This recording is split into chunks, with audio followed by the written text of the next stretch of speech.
जय हिंद दोस्तों, मैं आप लोगों का स्वागत करता हूँ। कल जो है मैं अपलोड किया था आपका प्रैक्टिस सेट नंबर आपका जो है 14 क्रम का। आज जो है हम 15वें क्रम का जो है प्रैक्टिस सेट अपलोड करेंगे, ठीक है। ध्यान देके चले हम लोग आज का सेशन हम लोग स्टार्ट करते हैं। इसमें जो है पहला प्रश्न आपको स्क्रीन पे दिख रहा होगा। इसमें पहला प्रश्न दिया गया है एक भाग के प्रश्न में, ठीक है। एक भाग के प्रश्न में भाजक भागफल का 6 गुना है, ठीक। भाजक भागफल का 6 गुना है और शेषफल का 5 गुना है, ठीक है। शेषफल का 5 गुना है। यदि शेषफल 12 है, शेषफल क्या है 12 है, तो भाज्य ज्ञात कीजिए। क्या करना, भाज्य ज्ञात करना है। पहले जो जो चीजें आपको इस प्रश्न में ज्ञात है उसको लिख लीजिए आप। करा कि एक भाग के प्रश्न में भाजक किसकी बात कर रहा है, भाजक की बात कर रहा है, ठीक है, ठीक है। भाजक क्या है, भागफल का 6 गुना है। किसका 6 गुना है, भागफल गुणे 6, इसका मतलब ना भाजक भागफल का 6 गुना है। सॉरी, लिखेंगे भागफल गुणते कितना रहेगा 6, कोई दिक्कत नहीं आता। फिर आगे ये और शेषफल का 5 गुना है, मतलब भाजक ही कौन, भाजक ही शेषफल का क्या गुना है, शेषफल कितना ना 5 गुना हो गया। तो आपसे पूछ रहा है तो भाज्य ज्ञात कीजिए। क्या निकालिए आप, भाज्य, ठीक है। भाज्य आपको ज्ञात करना है। तो आपको भाज्य निकालने के लिए आपको फॉर्मूला होता है, पता आपको भाज्य का क्या होता है, भाजक गुणे क्या होता है, भागफल प्लस क्या होता है शेषफल। याद आ रहा कुछ कुछ याद आ रहा चलेगा। लेकिन एक डाटा आपको दिया गया है, यदि शेषफल 12 है, शेषफल कितना है, अगर हम शेषफल की जगह 12 रख देंगे तो आपको भाजक मिल जाएगा। शेषफल 12, 12 पंजे 60, मतलब भाजक कितना निकल गया 60, ठीक है।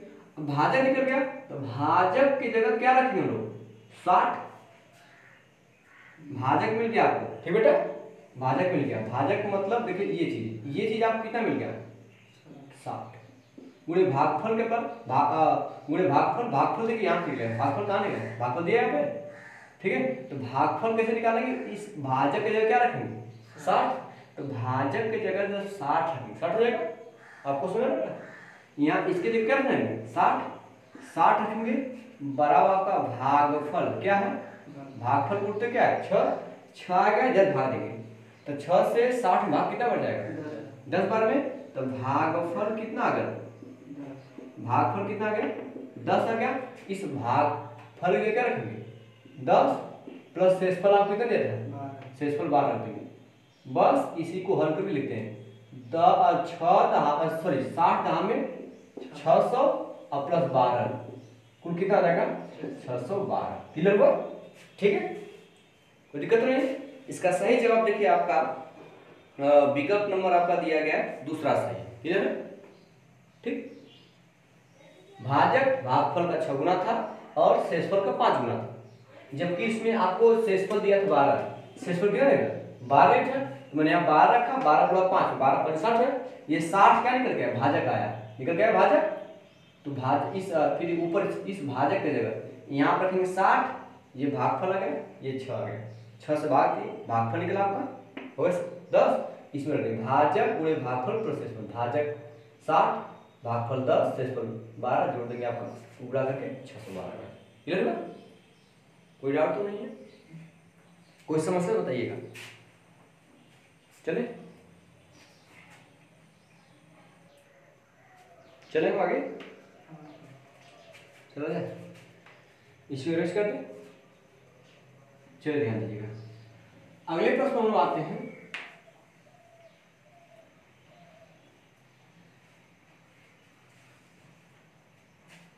अगला प्रश्न आपका दिया गया है, ध्यान दीजिएगा।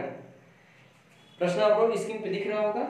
निम्नलिखित समीकरण में प्रश्न चिन्ह के स्थान पर क्या मान आना चाहिए, ठीक है। प्रश्न नंबर अगले दिया गया है कि निम्नलिखित समीकरण में प्रश्न चिन्ह के स्थान पर क्या मान आना चाहिए। मैं प्रश्न नंबर लिख रहा हूं, आपको स्क्रीन पर दिख भी रहा होगा। देखिए दिया गया आपका 0.006, फिर आपका क्वेश्चन मार्क लिखा है यहाँ पे। तो क्वेश्चन मार्क जो मैं किसका प्रयोग कर रहा हूँ, यक्स का, ताकि आपको आसानी समझ में। ठीक है, यहाँ पे क्वेश्चन मार्क दिया, मैं यक्स कर दे रहा हूँ। ठीक है, यक्स हो जाएगा, ये एक ब्रैकेट में दिया गया है, फिर आपका प्लस लिखा है 0.004, सॉरी, ठीक है, इसमें भाग देना आपको किससे 0.04, फिर प्लस 0.03 प्लस 0.3 बराबर 0.3 दिया गया। क्लियर हो? अब यहां से इसके लिए क्या आना चाहिए बताना आपको। ठीक है, पहले करते क्या है, इसको भी रन देते हैं, या बहुत कर सकते लिख सकते हैं 0.006, ठीक है, बटा क्या कर देता है, यह करते भाग देने का मतलब बटा हो जाएगा। क्लियर हुआ? इधर आते प्लस। देखिए सबसे पहले क्या करना है, इसमें दशमलव के बाद कितने अंक है, इसमें दशमलव कितने अंक है, तो 3 अंक वाले में दशमलव वाले 3 स्थान वाले दशमलव वाली संख्या में 2 स्थान भाग देते हैं, तो 2 स्थान क्या रहेगा, करेक्ट, केवल एक स्थान बचेगा। इसमें 2 स्थान पे है, इसमें 1 स्थान पे है, 3 स्थान पे 2 स्थान से भाग देंगे, 2 स्थान खत्म, 1 अंक दशमलव बचेगा केवल। 4 से भागेंगे 4 में आया कितना, 1 हो जाएगा। और दशमलव कितने स्थान लगाना है, 1 स्थान, पीछे से गिन के लगाते हैं। ठीक है, ये 1 आया, पीछे से गिन लगाते हैं, यहाँ लगा 1, ये आ जाएगा। क्लियर हुआ बेटा आपका? फिर प्लस आगे वहां से आते हैं। देखिए यहाँ पे देखिए आपका, यहाँ इसमें दशमलव कितने अंक पड़े, सॉरी यहाँ पे भाग आएगा, सॉरी भाग है सर, प्रश्न देख लीजिए, भाग है, सॉरी भाग है। ठीक है, तो यहाँ पे दशमलव 2 स्थान, एक स्थान कट जाएगा, कितना स्थान बचेगा, 1 स्थान बचेगा। उसमें 3 से 3 भागे कितना है, 1 आएगा, 0.1 आएगा आपका, बराबर 0 से कितना आएगा, कोई दिक्कत नहीं है, 0.006 पूरा बटे x, इन दोनों जोड़िए, 0.1 0.1 कितना आएगा, 0.2, 2 को उधर भेज देंगे, तो इधर 0.2 हो जाएगा, उधर भेजेंगे हम लोग, 0.3 है, तो घटेगा कितना आ जाएगा, 0.1 बचेगा, नहीं आएगा, उधर बच गया 0.1, आपको उल्टा सा आया समय। आप देखिएगा x का मान निकालना है, x को उठा के इसको यहाँ करेंगे, तो 0 कितना 0.06 बटा 0.1 हो जाएगा, बराबर कितना x। आप जानते हैं कि दशमलव ऊपर कितना स्थान है, 3, नीचे कितना स्थान, 1 स्थान है, भाग देना 1 स्थान कम हो जाएगा, और 1 से बाद में कोई परिवर्तन होगा तो आपका 2 स्थान दशमलव लग जाएगा, 0.06 बराबर x। ठीक है, इसका सही जवाब आपका देखिएगा विकल्प नंबर आपका जो है तीसरा सही है। ठीक है, क्लियर हुआ, कोई डाउट तो नहीं है, चलिएगा नोट कर लीजिए।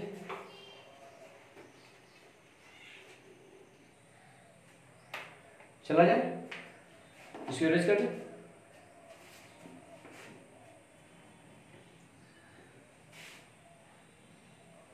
चलिएगा हम लोग अगले प्रश्न चलते हैं। अगला प्रश्न दिया गया है कि 4 अंकों की वो छोटी से छोटी संख्या कहती है, कितने अंक, 4 अंक, 4 अंकों की वो छोटी से छोटी संख्या कीजिए जिसे 10, 11, 20 और 22, कौन कौन है, 10, 11, 20 और 22, ठीक है, से विभाजित करने पे शेषफल 8 रहता है। शेषफल कितना चाहिए, 8। आपको पता है, पहले एक कंसेप्ट समझ लीजिएगा ध्यान से। जैसे मैंने आपसे कह दिया 5, 10 से वो कौन सी छोटी से छोटी संख्या है जो 5 और 10 से विभाजित है, बताइए कौन संख्या है, कौन सी संख्या है जो दोनों से कट जाएगी, मतलब 5 से भी कटेगी, 10 से भी कटेगी, कौन संख्या है, ये कैसे भाई, 5 रहेगा, 5 से 5 कटेगा, 5 रहेगा, 10 हो जाएगा, 5 नहीं 10 होगा ना भाई, ये दोनों उसको विभाजित करने चाहिए। तो आप देखिए 10 जो है 5 से भी कटेगा, 10 से भी कटेगा, आप 1 ले रहे हैं, 1 5 से कहां कटेगा, 1 को 5 से काटना, 1 से थोड़ी 5 काटना है, क्लियर हुआ। तो वह छोटी छोटी संख्या जो इससे विभाजित हो जाए, आप 1 लेंगे, 1 5 से कहां कटेगा, 5 1 से कटेगा, 1 से 5 थोड़ी कटेगा, सॉरी 5 1 से नहीं कटेगा, कि कटेगा x, कटेगा x, ठीक है। लेकिन मैं कहूँ 1 क्या 5 से कटेगा? नहीं कटेगा, ठीक है। तो वो छोटी छोटी संख्या कौन है? 10, जो 5 से भी कटेगा 10 से भी कटेगा। अब 10 से कोई नीचे लीजिए, वो दोनों से नहीं कटेगी। अब देखिए इसके आगे बढ़ सकते हैं, देखिए 20 लेंगे, दूना करेंगे तब भी आपका 10 से कटेगा, इन दोनों से कटेगा। इसका 3 गुना करें 10 को 3 गुना 30 करेंगे तभी, देखिए 5 से 30 10 33 10 से गुना करिए, मतलब सबसे छोट कौन सी संख्या है? आगे संख्या हो सकती है लेकिन इसके पीछे कोई संख्या नहीं है, सुना कि नहीं? तो वही करा, तो कह रहा ऐसी कौन सी संख्या है जिसको इतना इतना इतना से भाग देने पर शेषफल कितना बचे? 8। अगर इसका लसन निकालेंगे, वो लसन जो होगा इन सबसे क्या हो जाएगा? कट जाएगा। नहीं समझा? वो जो इनका लसा होगा वो इन सब से कट जाएगा, लेकिन 8 तब शेषफल बचेगा जब उसमें 8 ज्यादा रहेगा। तो जो लसा आएगा उसमें 8 क्या करेंगे हम लोग? जोड़ देंगे। लेकिन इस बात का भी ध्यान देना है कि वो छोटी छोटी संख्या कितने अंक की होनी चाहिए? वो छोटी छोटी संख्या बताइए कितने अंक की होनी चाहिए? बताइए। इस बात 4 दिया था, 4 अंक का, वो छोटी संख्या 4 अंक की होनी चाहिए। आप बताइए सबसे छोटी संख्या 4 अंक कौन सी होती है? 1000 होती है। सबसे छोटी संख्या 4 अंक की क्या थी? 1000। अब हम पहले इसका लसा निकालेंगे, ठीक है। लसा को निकालने आता है तो ऐसे आप करके निकाल सकते, कोई दिक्कत नहीं है, ठीक है। 2 से काटेंगे, 2 पंजे 10, 11 कटने वाला नहीं है, 2 दहा में 20 और 2 11, फिर 5 से काट दीजिए, कोई जरूरी नहीं कि आप 2 ही से काटें, 5 काटिए, ये 5 1 का 5 जाएगा, ये 11 हो जाएगा, 5 गुना पे 10 और 11। अब बचा क्या? केवल 11 और 2 बचा है, क्योंकि 11 11 में 2 2 कटेगा, इसमें 11 और 2 शामिल कर लीजिए, इनका गुणा कीजिए, 2 बचे 10, 10 गुना 20 और 20 में गुणा करना कितना था? 11, 11 गुना 22, 220। 220 क्या 4 अंक की है? नहीं। तो कहेंगे हम 1000 के पास पूछेंगे, अगर 1000 से 1 कम करेंगे तब भी वो 3 अंक की हो जाएगी, तभी वो 3 अंक की होगी। 1 कम करेंगे 999, ये कितने अंक की है? इसका मतलब जो 4 अंक की छोटी छोटी संख्या होगी 1000 से क्या होगा? कसम, क्योंकि 1000 तो कटेगा नहीं सबसे, क्योंकि 11 से कहां कटेगा 1000, इसलिए हम लोग क्या करेंगे, अब इसका इतना गुना करेंगे कि हम इसके करीब पहुंचे, है ना। इसका इतना गुना करेंगे हम इसके करीब पहुंचे, 1000 करीब पहुंचे। चलिए मैं 3 गुना कर, नहीं 22 से 66 हो जाएगा, 22 से 22 पंजे 110 बेसी, 22 पंजे 110 बेसी ना सुना, 11 से चलिए ना सुना, इसलिए हम 4 ले जाएंगे, कितना रटा? 4 का गुणा करेंगे, इसका दुगुना 3 गुना करेंगे, वो भी सब संख्या कटेगी इनसे, समझ गए नहीं? तो 4 गुना के 8, 4 गुना के 1, लेकिन क्या ये संख्या 4 अंक की है? नहीं है। इसका मतलब कहां जाएंगे इसके आगे? तो 5 बार गुणा करेंगे, नहीं बेटा सुनेगा, 5 बार गुणा करेंगे तो 5 गुना 2 हो जाएगा 5 से सुनना, 5 गुना 10, 5 गुना 10 11। लेकिन ये संख्या जो इन सबसे कटेगी, लेकिन 8 ज्यादा होना चाहिए, ये पूरा कट जाएगा। अब 8 से इसको कब बचेगा? 8 जोड़ेंगे, इसमें 8 जोड़ देंगे हम लोग, क्लियर हुआ नहीं मेरी बात? तो हो जाएगा इसमें 1108 हो जाएगा, क्लियर हुआ? नहीं सुना?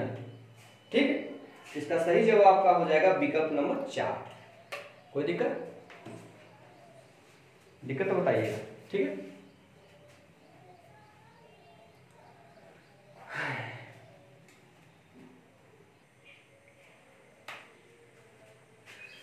चलिए चलते हैं आगे, ठीक है। इश्यू रेज कर दें। चलिए ध्यान दीजिए, सुनिएगा, अगला प्रश्न बता रहा हूँ, ठीक है, ध्यान दीजिए। अगला प्रश्न ठीक ठाक दिया गया है, परिस्थिति में अच्छा प्रश्न दिया गया है, चलिए ध्यान दीजिए। अगला प्रश्न क्या है? एक कंपनी ने 1000 मशीनें निर्मित की, सुनिएगा, लिखे सुनिए। इनमें से 20% को कुछ दोषों के कारण बेचा नहीं जा सकता, ठीक। दोषपूर्ण मशीन पर ध्यान दिया गया, जो खराब मशीन थी उस पर ध्यान दिया गया, और उनमें से 95% को अंततः बेचा गया। लास्ट में जो खराब मशीन थी उनमें चेक किया गया, थोड़ा बहुत सही करके उनको बेच दिया गया लास्ट में भी, जबकि बाकी को निकाल दिया गया, ठीक है। निर्मित मशीनों के संबंध में उन मशीनों का प्रतिशत क्या है जिन्हें बेचा नहीं जा सकता। तो हम पता करें कितने मशीनें बेची नहीं गई है, क्लियर हुआ? टोटल मशीनें कितनी बेटा? 1000, ठीक है। इसमें से कह रहा है कि 20% को कुछ दोषों कारण बेचा नहीं जा सकता। तो 20% को बेचा नहीं जा सका, तो हम कितने नहीं बेचे जा सकते देखते हैं। कितने नहीं बेचे जा सकते, तो इसका 20% निकालेंगे ना बेटा, कितना होगा 20 बटा क्या करेंगे 100, 1 0 से 0 1 0 से 0, तो कितने मशीन बेचे नहीं जा सकते 200 नहीं बेचे जा सकते। लेकिन बाद में उसको ध्यान दिया गया कि यार ये कुछ तो मशीनें थोड़ा बहुत सही है, तो उसमें से जो नहीं बेची जा सकते उसमें से फिर 95% को बेच दिया गया, किसी तरह से ठीक ठाक करके जोड़ जाड़ के हटा दिया गया। अब उसमें से कितने परसेंट नहीं बेचे गए, इसका मतलब उसमें से 5% नहीं बेचे गए होंगे, लास्ट में जाके 5% नहीं बेचे गए। तो किसका 5%, जो खराब मशीन थी उसके थे ना, तो 200 अभी मशीनें शुरुआत में निकाल दी गई, उसमें से फिर देखा गया 95% ठीक ठाक है, 5% क्या है नहीं बेच सकते, तो लास्ट में कुल मिला के 5% बेची ही नहीं गई, नहीं बस में, तो ये 0 0 कर गया, ये 0 0 कर गया, 5 गुना 10 मशीनें नहीं बेची गई। कितने में से, टोटल मशीनें कितनी थी 1000, टोटल मशीनें कितनी थी 1000, ठीक है। अब ये हो गया 10 मशीन नहीं बेची गई, कितने में से 1000 बेची, इसको प्रतिशत बदलना है, क्या करेंगे 100 से क्या करेंगे गुणा कर देंगे, 1 0 से 1 2 0 खत्म, 1 2 0 खत्म, 1 0 से 0 क्या आया 1%, मतलब टोटल कितने प्रतिशत मशीनें नहीं बेची गई 1%, ठीक है। इसका सही जवाब आपका बी, ठीक है, आपको सुना है, हाँ चलेगा, काफी लेट आया। अब आपको मॉक टेस्ट देना चाहिए कम से कम, आप बस केवल मॉक टेस्ट की जरूरत है, इससे बच्चे करे बाहर ना उस तरह, बस आप जो पढ़ना पढ़ ले, तो आपने रिवाइज करना है और मॉक टेस्ट लगाना है, ठीक है। सॉरी, क्लियर है, चला आगे।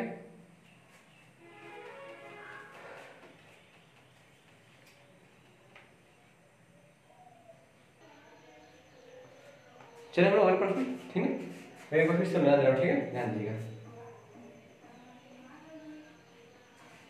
अगला प्रश्न आपका दिया गया है, ए ने एक वस्तु खरीदी और इसकी मरम्मत पर 550 रुपये खर्च किए, ठीक है, फिर उसने इसे बी को 10% लाभ पर बी को बेच दिया, ठीक है, और फिर बी ने इसे 20% हानि पर, ठीक है, बी ने इसे क्या किया, बी ने इसे 20% हानि पर सी को बेच दिया, और सी क्या करता है, सी उठता है इसे 30% लाभ पर 6,864 रुपये में बेच दिया, किसी व्यक्ति को बेच दिया। ए ने वस्तु के लिए कितना भुगतान किया था बताना आपको रुपए में।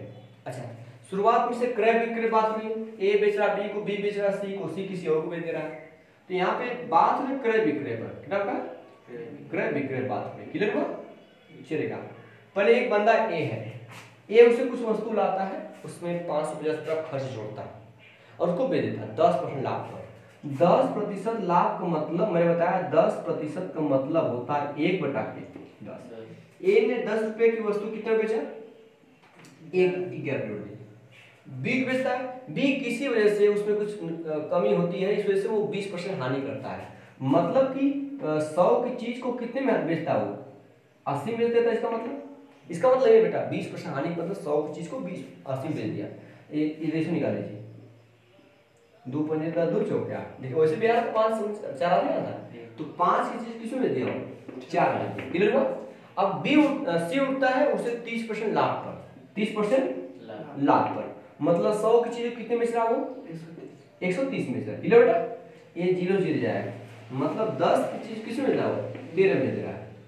अब निकालते हैं फाइनल वैल्यू, देखिएगा ये 2 से कटेगा, 2 दूना के 4, 2 पंजे 10, 5 पच्चे 25, 25 दाने 250, रेशियो यहाँ आएगा, देखिए 13 गुणा में कट जाएगा 10, हाँ बेटा कट तो रहा, सॉरी काट दीजिए, हाँ ये 2 इससे कट सकता है, वेरी गुड, आप इसको काट दीजिए, 2 से 2 एक कम 2, 2 पंजे सही है, 5 पच्चे 25, 25 पच्चे 125, यह गुणा कर बेटा 11 कितना का 143 है, कितना है 143, तो लास्ट में मतलब जो वस्तु बेची गई कितनी बेची गई 143 बेची गई, क्लियर हुआ। इसको इरेज कर दें, ये तो क्लियर दिख रहा है ना, और जबकि टोटल लास्ट में वस्तु बेची कितनी है देखिए कितना 68 64 बेची गई, ये कितने वैल्यू दिया गया 143 वैल्यू दिया गया, क्लियर हुआ। और निकालना कितने वैल्यू आपको 125 गुणा करें, कोई दिक्कत, चलिए इसको काटते हैं 13, क्योंकि 13 कटेगा 13 ऊपर कटेगा, कितना हो जाएगा, 13 काट दीजिए आप, 13 चौक को 52, 13 पंजे 65, 65 हो बेटा, कितना बचा आपका 3 जाएगा 36, कितना जाएगा आपका 13 26, बचेगा 10, 104, 10 बचेगा ना, 34 है, 34 में 26, सॉरी कितना नहीं छोटा, सॉरी 13 पच्चीस 65 हो गया आपका, बचा कितना आपका यहाँ से 3 बचा 36 होगा, तो 13 26 है तो था 13 26 36 है, तो 26 घटेगा 10 बचेगा, तो 10 जाएगा 4 हो जाएगा वहाँ पे 104, और 13 बठी 104, गुणती कितना 125।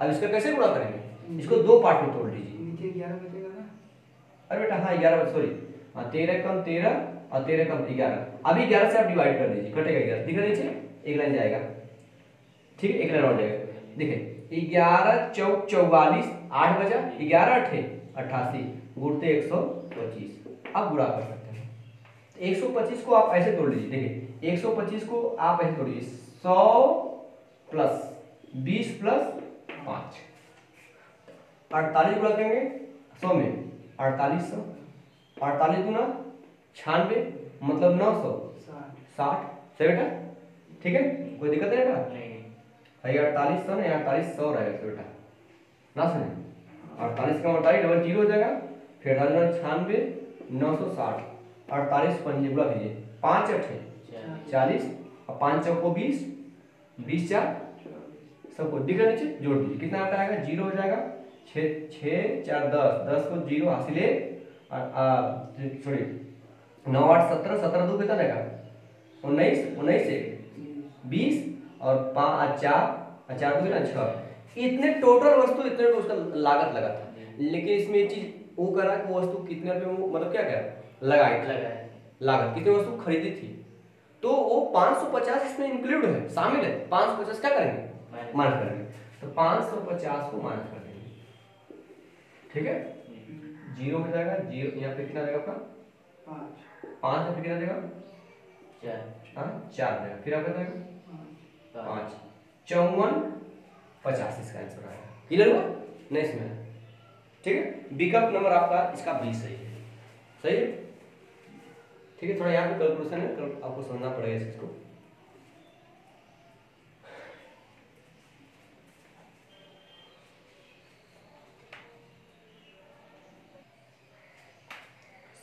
चलिए अगले प्रश्न आते हैं, इसको इरेज कर दें, चलिए ठीक है आप लोग समझ आ रहा है ना, चलिए ध्यान दीजिए,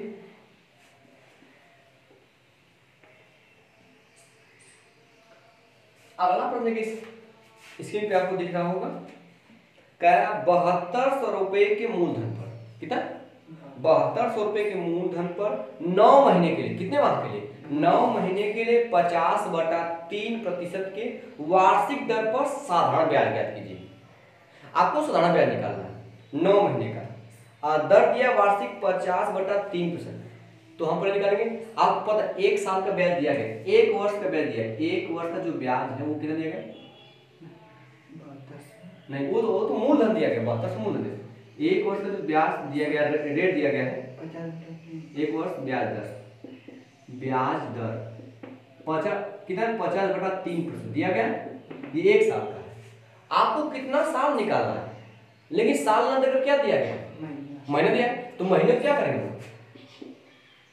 12 बढ़ा देंगे, हो जाएगा वर्ष में, ये रेट निकल गया, अब ये इतना साल निकल गया है ना, इसको हटाते हैं, मैंने क्या इसलिए लिखा एक वर्ष का ब्याज इतना है, तो 9 महीने का ब्याज इतना हो जाएगा, तो 9 महीने में कितना ब्याज मिलेगा, मिल गया आपको, अब कितना इतना ब्याज मिलेगा आपको, कितना पर निकालना आपको 7200, इसी को हल कर लीजिए, सबसे पहले जो प्रतिशत का मतलब नीचे 2 जीरो है, प्रतिशत मतलब नीचे कितना है 2 जीरो, ये जो नीचे 2 जीरो मतलब नीचे लिखा हुआ समझिएगा, ये 2 जीरो कैंसिल, देखिएगा 12 तिहाई 36, 12 तिहाई 36 हो जाएगा, और 36 गुना 72 हो जाएगा, 50 गुना 100 9 मतलब कि 9 महीने का ब्याज कितना हो जाएगा 900 रुपया, ठीक है, इसका सही जवाब आपका जो विकल्प नंबर क्या है डी है, कोई दिक्कत नोट करें, फिर से एक बार मैं समझा दे रहा हूं, ठीक है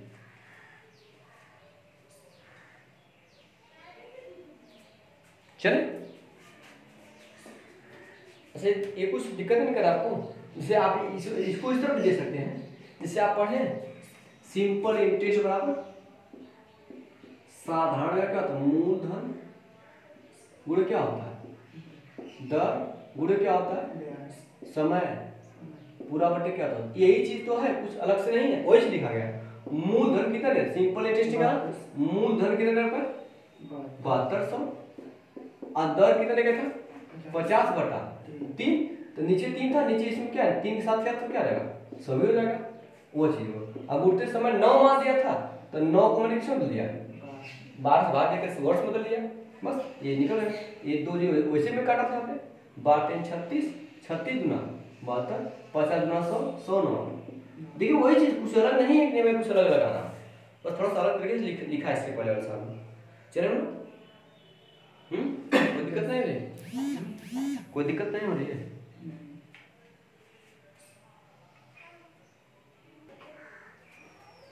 आगे चले हम लोग इसकी एवरेज कर दें। चलिए ध्यान दीजिएगा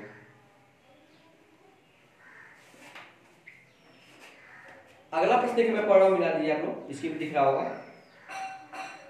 3 साझेदार ए बी और सी कुल 30,000 रुपए की धनराशि का निवेश करते हैं। तीनों ए बी सी जो है 30,000 रुपए की धनराशि का निवेश करते मिला करके तीनों, ठीक है।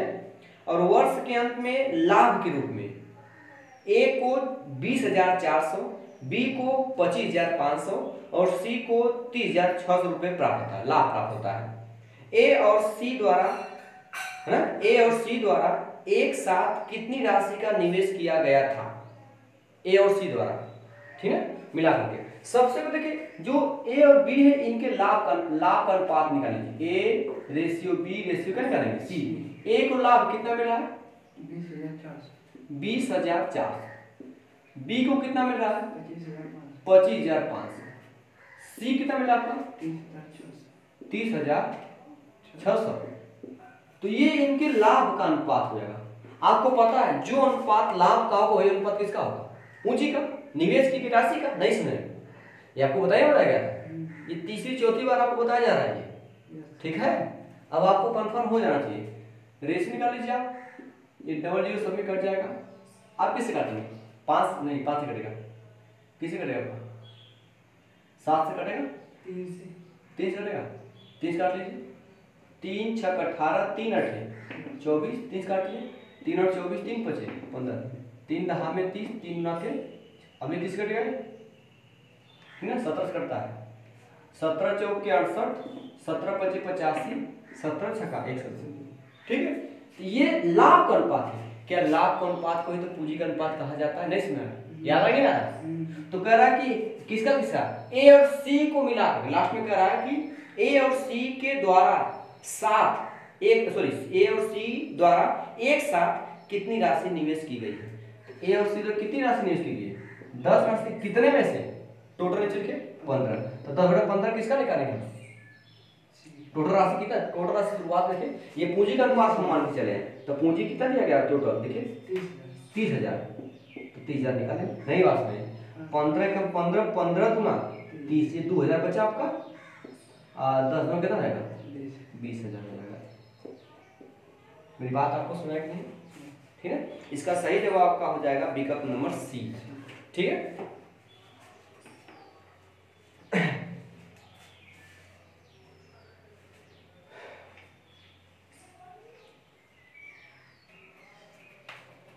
चलो जाए चलिए फिर करें, ठीक है।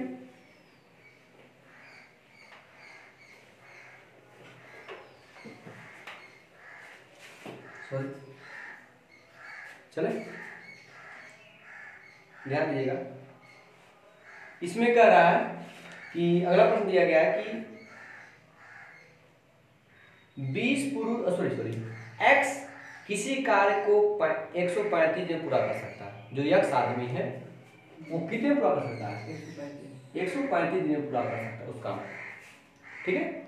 उसने 51 दिन तक काम किया, अकेले कार्य 51 दिन तक काम किया है और शेष कार्य को वाई 84 दिन पूरा करता है। शेष कार्य को वाई कितने दिन में 84 दिन में पूरा करता है। दोनों एक साथ कितने दिनों में संपूर्ण कार्य को समाप्त करेंगे।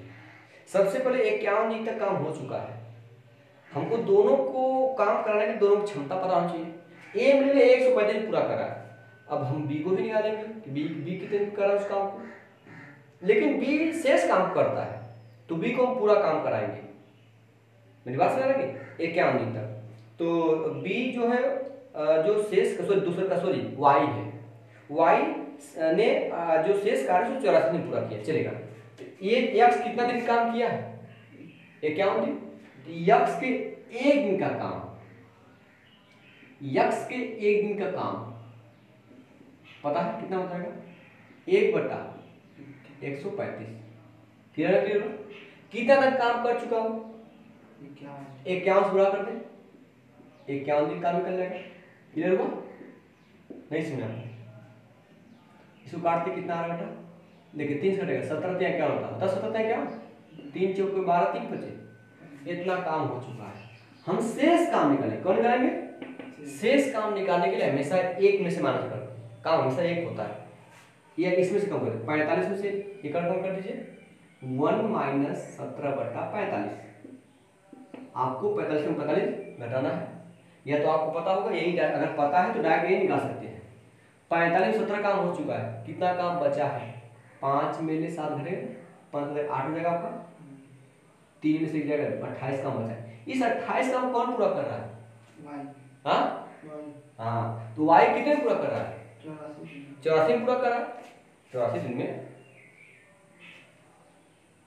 अरे सॉरी बेटा, 45 रहेगा, जैसे 17 काम हो जाएगा 45 में से, तो 28 काम मतलब 45 में से। यह काम कितने दिन हो रहा है, 84 दिन में हो रहा है, 84 दिन में काम हो रहा है, किसके द्वारा, वाई द्वारा। तो हम वो काम कितने दिन कर सकता है, उल्टा गुणा करें, 84 गुणते 45 बटा कितना आएगा आपका, 28। 28 का 28 दिया 84, 45 दिया 135, मतलब वाई भी उस काम कर रहा है।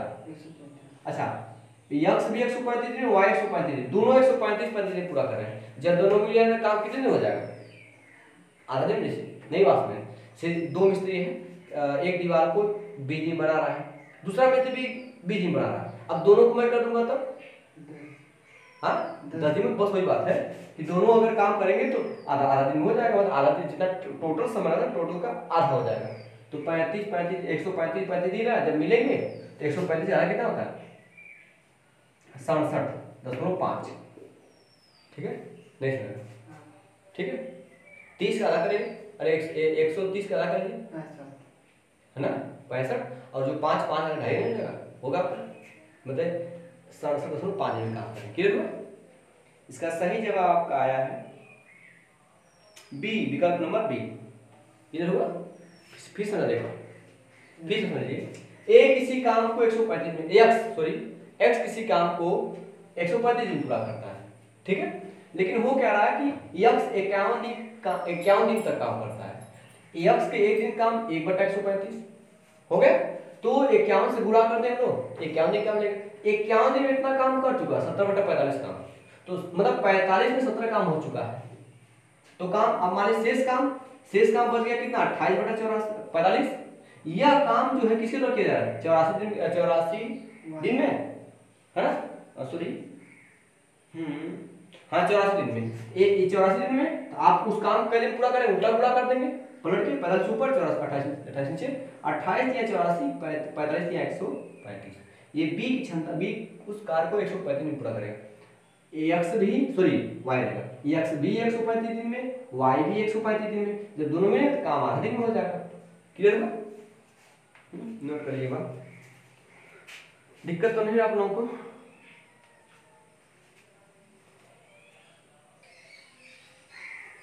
चला था, चलिए ध्यान दीजिएगा, अगले प्रश्न हम आते हैं,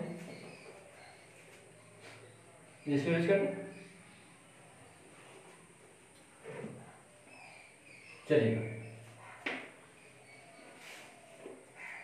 अगला प्रश्न दिया गया है, यदि कोई गाड़ी 1 सेकंड में 12 मीटर चल सकती है, स्क्रीन पे आपको प्रश्न लिखा होगा, तो आपको पता है कि एकांक समांतराल में चले गई दूरी को क्या बोलते हैं, चाल, ठीक। तो 3 घंटे 45 मिनट में वह कितने किमी जा सकता है। क्लियर हुआ? आपको किलोमीटर पूछ रहा है तो हम शुरू से किलोमीटर बदलेंगे। अच्छा, कोई रेलगाड़ी है जो 1 सेकेंड में 12 मीटर चल रही है, तो रेलगाड़ी की चाल कितनी हो गई? 12 मीटर पर सेकेंड। नहीं सुना है, क्योंकि 4 मीटर पर सेकेंड में दिया गया है। चाल की परिभाषा से हम निकाल लेंगे, क्योंकि एकांक समय अंतराल में चली गई दूरी को क्या बोलते हैं? चाल बोला जाता है। ठीक है, तो चाल तो दिया गया है 12 मीटर बटा सेकेंड, लेकिन आपसे दूरी पूछा किलोमीटर में। अच्छा, अगर किलोमीटर प्रति घंटा होता है, ठीक है, कोई भी होता है, ठीक है, 72 किलोमीटर प्रति घंटा मान लीजिएगा। ठीक है, इसको मीटर बटा सेकेंड बदलने के लिए हम क्या करते हैं? 5 बटा 28 क्या करते हैं? गुणा करते हैं। अगर 72 किलोमीटर प्रति घंटा दिया गया है, इसको मीटर बटा सेकेंड बदलने के लिए 5 बटा 28 गुणा करते हैं। 18 का 18, 18 चौक 72, 4 पंजे 20, 20 मीटर बटा क्या आएगा?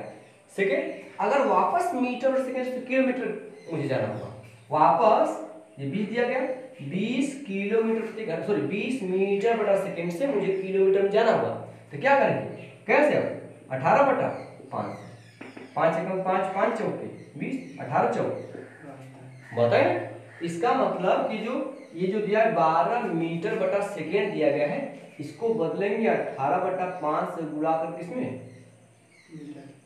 किलोमीटर में प्रति घंटा में बदल गया आपका। ये चाल हो गया, क्या बटा हो गया? चाल। आपको पता जब डिस्टेंस निकालना होता है, दूरी निकालना, तो दूरी बराबर तो चाल गुणते समय, चाल तो मिल गया आपको। अब आपको चाल गुणते समय निकालना है। समय दिया है 3 घंटा 45 मिनट। 3 घंटा तो घंटा में है ही, कोई दिक्कत नहीं है। जो 45 मिनट दिया गया, इसको भी आप घंटा बदलिए। क्या करेंगे? 60 से भाग करेंगे। 15 या 45, 15 चौके मतलब 3 बटा 4 घंटा जोड़ेंगे इसमें, तो 4 या 12, 12 3 15 बटा 4 यहाँ पे चला है। मेरी बात आपको सुना कि नहीं? कोई दिक्कत? कर काट दीजिए। 5 एकम 5, 5 तिया 15, 4 एकम 4, 4 तिया 12, 3 त्रिके 9, 9 अठे 72। इकाई का अंक क्या आएगा? 2। अब देख लेते हैं, इकाई एक मैच कर रहा है, इकाई में एक ही मैच कर रहा है, विकल्प नंबर 2 में 162। बस हो गया आपका। नहीं तो गुणा कर लीजिएगा। देखिए 3 त्रिके 9, 9 8 72 को 2 हासिल कितना आ जाएगा आपका? 7 और 9 एकम 9, 9 7 16। तब यार क्लियर हुआ?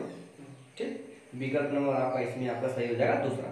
सही है, नोट कर लीजिए।